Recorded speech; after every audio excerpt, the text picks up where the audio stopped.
রাশিয়ার ক্ষেপণাস্ত্র ও ড্রোন হামলায় কিয়েভে নিহত ৯। জানাবো ভারত নামে ছোট একটি দেশ ইসরায়েলের বড় ভক্ত, বলছেন নেতানিয়াহুর। জানিয়ে দেব নেতানিয়াহুর বিরুদ্ধে যুক্তরাজ্যে নিষেধাজ্ঞার দাবি। আরও জানাবো তুরস্কের কাছে ট্রাম্পের F-35 যুদ্ধ বিমান বিক্রির তীব্র বিরোধিতা নেতানিয়াহুর। এবং সর্বশেষ জানাবো ৮ যুদ্ধ মিটমাট করেছি, তবু নোবেল পেলাম না, বলছেন ট্রাম্প। দর্শক শুনছিলেন সংবাদ শিরোনাম, এবার জানিয়ে দেব বিস্তারিত সংবাদ। রাশিয়ার ক্ষেপণাস্ত্র ও ড্রোন হামলায় কিয়েভে নিহত ৯। ইউক্রেনের রাজধানী কিয়েভে রাশিয়ার ক্ষেপণাস্ত্র ও ড্রোন হামলায় অন্তত ৯ জন নিহত হয়েছেন।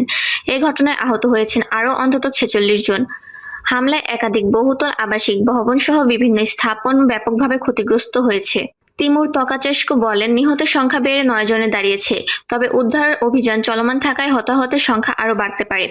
জরুরি সেবা সংস্থার তথ্য অনুযায়ী হামলায় অন্তত ১৫টি আবাসিক ভবন ক্ষতিগ্রস্ত বা ধ্বংস হয়েছে। ধ্বংসাবশেষ পড়ে ২ জন নিহত হয়েছেন। সেখানে অন্তত ৩০ তলা ভবনে আগুন লাগার পর বাসিন্দাদের সরিয়ে নেওয়া হয়েছে। উল্লেখ্য, গত বৃহস্পতিবার ভোরে কিয়েভে রাশিয়ার আরেকটি বড় হামলায় ৩১ জন নিহত হন। চলতি বছরে ইউক্রেনের রাজধানীতে সেটিই ছিল সবচেয়ে বড় প্রাণঘাতী হামলা। ভারত নামের ছোট একটি দেশ ইসরায়েলের বড় ভক্ত, বলছেন নেতানিয়াহু। যুক্তরাষ্ট্র ইসরায়েলের একমাত্র শক্তিশালী মিত্র। মার্কিন ভাইস প্রেসিডেন্ট জেডি ভ্যান্সের এমন বক্তব্যের তীব্র বিরোধিতা করেছেন ইসরায়েলি প্রধানমন্ত্রী বেনিয়ামিন নেতানিয়াহু। ভারতের প্রবল সমর্থনের কথা উল্লেখ করে তিনি স্পষ্ট জানিয়ে দিয়েছেন, বিশ্বে ইসরায়েলে আরও অনেক বন্ধু রয়েছে এবং ভারতের ১৪০ কোটি মানুষের কাছ থেকে তারা অভাবনীয় সমর্থন পাচ্ছেন। সম্প্রতি মার্কিন সংবাদ মাধ্যম ফিক্সড নিউজকে দেওয়া এক সাক্ষাৎকারে বেনিয়ামিন নেতানিয়াহু এই মন্তব্য করেন। গাজা, ইরান ও লেবাননে ইসরায়েলি সামরিক অভিযানের কারণে বিশ্বজুড়ে তীব্র সমালোচনার মুখে থাকা এই নেতা ভারতের অবস্থানকে বড় ঢাল হিসেবে ব্যবহার করেছেন। সাক্ষাৎকারে তিনি বলেন, আমাদের আরও কিছু বন্ধু রয়েছে, যেমন ভারত নামের ছোট একটি দেশ। সেখানে ১৪০ কোটি মানুষের বসবাস এবং দেশটির সাধারণ মানুষের কাছ থেকে আমরা অবিশ্বাস্য রকমের সমর্থন পাচ্ছি।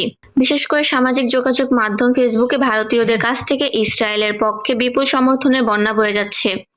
ইসরায়েলি প্রধানমন্ত্রী মার্কিন প্রেসিডেন্ট ডোনাল্ড ট্রাম্পকে হোয়াইট হাউসের ইতিহাস ইসরায়েলের সবচেয়ে বড় বন্ধু হিসেবে আখ্যা দেন এবং ভাইস প্রেসিডেন্ট জেডি ভ্যান্সের প্রতি নিজের শ্রদ্ধাবোধ ব্যক্ত করেন।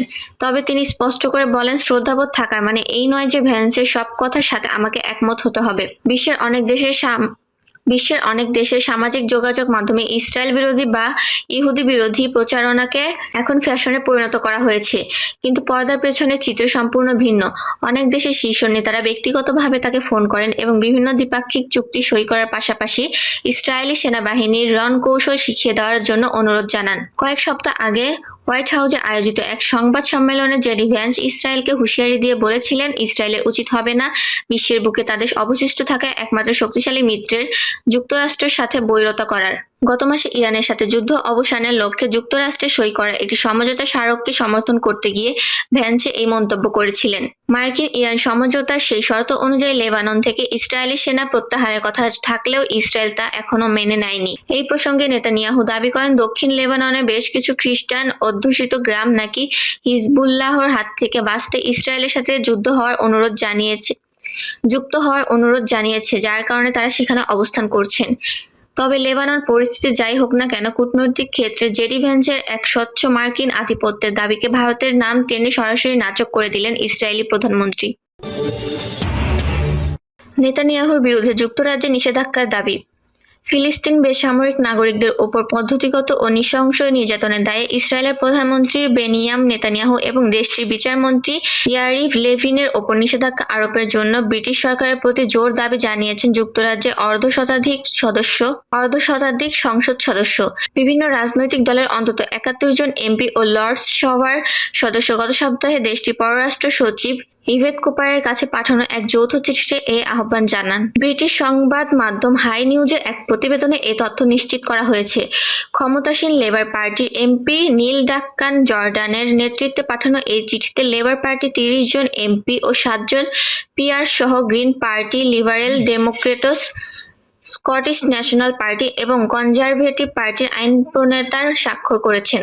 চিঠিতে বলা হয়েছে, ফিলিস্তিনি বেসামরিক নাগরিকদের ওপর যে নিয়মতান্ত্রিক ও সুপ্রমাণিত নির্যাতন চালানো হচ্ছে তার দায় সরাসরি প্রধানমন্ত্রী নেতানিয়াহু সহ ইসরায়েল সরকারের ওপর বর্তায়।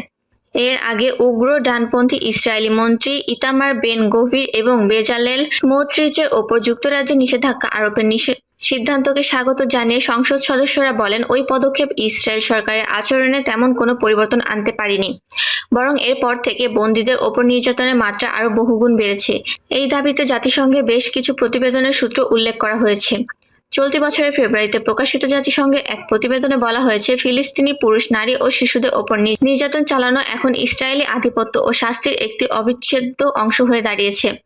এছাড়া ফিলিস্তিনি ভূখণ্ডে মানবাধিকার পরিস্থিতি বিষয়ক জাতিসংঘের বিশেষ প্রতিবেদক ফ্রান্সেসকো আলবানিজ গত মার্চ মাসে এক প্রতিবেদনে জানান, ইসরায়েলি কারাগারগুলো পরিকল্পিত নিষ্ঠুরতার পরীক্ষাগারে পরিণত হয়েছে, যেখানে ফিলিস্তিনিদের ওপর ভয়াবহ যৌন নিপীড়ন ও পাশবিক নির্যাতন চালানো হচ্ছে। ইসরায়েলি সেনাদের দ্বারা এক ফিলিস্তিন বন্দীকে অভিযোগের মামলা প্রত্যাহারের সিদ্ধান্তকে খোদ নেতানিয়াহু প্রশংসা করেছিলেন, যা এই অপরাধের প্রতি সরকারের প্রচ্ছন্ন মদ্যকে স্পষ্ট করে। তুরস্কের কাছে ট্রাম্পের F-35 যুদ্ধ বিমান বিক্রির তীব্র বিরোধিতা নেতানিয়াহুর। মার্কিন প্রেসিডেন্ট ডোনাল্ড ট্রাম্পের আসন্ন আশকারা সফরের ঠিক আগ মুহূর্তে তুরস্কের কাছে অত্যাধুনিক F-35 যুদ্ধ বিমান বিক্রির ঘোর বিরোধিতা করেছেন ইসরায়েলি প্রধানমন্ত্রী বেনিয়াম নেতানিয়াহু। যুক্তরাষ্ট্রের প্রভাবশালী সংবাদ মাধ্যম ফিক্সড নিউজকে দেওয়া এক সাক্ষাৎকারে তিনি আশকারার কাছে এই যুদ্ধ প্রযুক্তি হস্তান্তরের বিরুদ্ধে নিজের শক্ত অবস্থানের কথা জানান। সাক্ষাৎকারে ইসরায়েলি প্রধানমন্ত্রী বলেন, তুরস্ক এমন একটি দেশ যা সাইপ্রাস দ্বীপের অর্ধেক অংশ দখল করে রেখেছে। শুধু তাই নয়, তারা প্রকাশ্যে জেরুজালেম দখলের কথা বলেন। এমন একটি দেশকে কোনোভাবে F-35 যুদ্ধ বিমানের মতো স্পর্শকাতর সামরিক সরঞ্জাম সরবরাহ করা উচিত নয় বলে তিনি মন্তব্য করেন। একই সাথে আশকারার বিরুদ্ধে ফিলিস্তিনি স্বাধীনতাকামী সংগঠন হামাসকে সমর্থন করার এবং ইরানের মুখোমুখি দাঁড়িয়ে কোনো কার্যকর ভূমিকা না রাখার অভিযোগ তোলেন নেতানিয়াহু। রাজনৈতিক বিশ্লেষকদের মতে 1979 সালে ইসলামিক বিপ্লবের পর থেকে ইরানের সাথে ইসরায়েলের সম্পর্ক চরম শত্রুতাপূর্ণ হলেও তুরস্কের সাথে ইসরায়েলের সম্পর্ক বরাবরই বেশ বাস্তবসম্মত ও কৌশলগত ছিল। তবে দুই দেশের এই সমীকরণে বড় ধরনের পরিবর্তন আসে চলতি শতাব্দীর শুরুর দিকে। 2000 সালের শুরুর দিকে রিসেপ তাইয়েপ এরদোগান তুরস্কের ক্ষমতায় আসার পর থেকে ফিলিস্তিনিদের ওপর ইসরায়েলের অব্যাহত নিপীড়নের বিরুদ্ধে সোচ্চার হয়ে ওঠেন।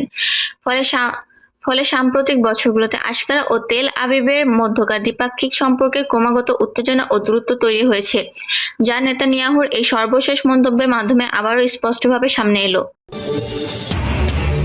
8 যুদ্ধ মিটমাট করেছি, তবুও নোবেল পেলাম না, বলছেন ট্রাম্প। যুক্তরাষ্ট্রের স্বাধীনতার 250তম বার্ষিকী উদযাপন অনুষ্ঠানে নিজের স্বভাবসুলভ ভঙ্গিতে নোবেল শান্তি পুরস্কার না পাওয়া নিয়ে রসিকতা করেছেন মার্কিন প্রেসিডেন্ট ডোনাল্ড ট্রাম্প। বিশ্বমঞ্চে নিজের পররাষ্ট্রনীতির সাফল্য ও কূটনৈতিক তৎপরতা খতিয়ান তুলে ধরতে গিয়ে তিনি দাবি করেন, তিনি এ পর্যন্ত 8টি যুদ্ধ থামিয়েছেন। কিন্তু এত কিছু পরও তাকে নোবেল দেওয়া হয়নি বলে ট্রাম্প হেসে হেসে আক্ষেপ করেন। উপস্থিত জনতা ও সমর্থকদের উদ্দেশ্যে ট্রাম্প বলেন, আমি অন্তত 8টি যুদ্ধ মিটমাট করেছি, তবুও আমার ভাগ্যে নোবেল শান্তি পুরস্কার জুটল না। তার এই মন্তব্য শোনার পর অনুষ্ঠান স্থলে উপস্থিত সমর্থকরা তুমুল করতালি ও উল্লাসের মাধ্যমে তাকে সমর্থন জানান। বক্তব্যের একটি বড় অংশ জুড়ে ট্রাম্প তার প্রশাসনের বৈদেশিক নীতি, বিশ্বজুড়ে চলমান সংঘাত নিরসনে তার ব্যক্তিগত উদ্বেগ এবং সাম্প্রতিক কূটনৈতিক সাফল্যের নানা দিক তুলে ধরেন। তিনি বোঝাতে চান, তার নেওয়া বিভিন্ন সময়োপযোগী পদক্ষেপের কারণে বিশ্বব্যাপী বেশ কয়েকটি বড় যুদ্ধ ও সংঘাত এড়ানো সম্ভব হয়েছে। তবে ট্রাম্পের এই 8টি যুদ্ধ থামানোর দাবিকে তার চিরচেনা রাজনৈতিক প্রচারণার অংশ ও অতিরঞ্জিত রসিকতা হিসেবেই দেখছেন বিশ্লেষকরা। দর্শক, এই ছিল এখনকার সর্বশেষ সংবাদ আপডেট। সব সংবাদ পেতে চ্যানেলটি সাবস্ক্রাইব করে রাখুন এবং ভিডিওটিতে লাইক দিয়ে পাশে থাকবেন। ধন্যবাদ।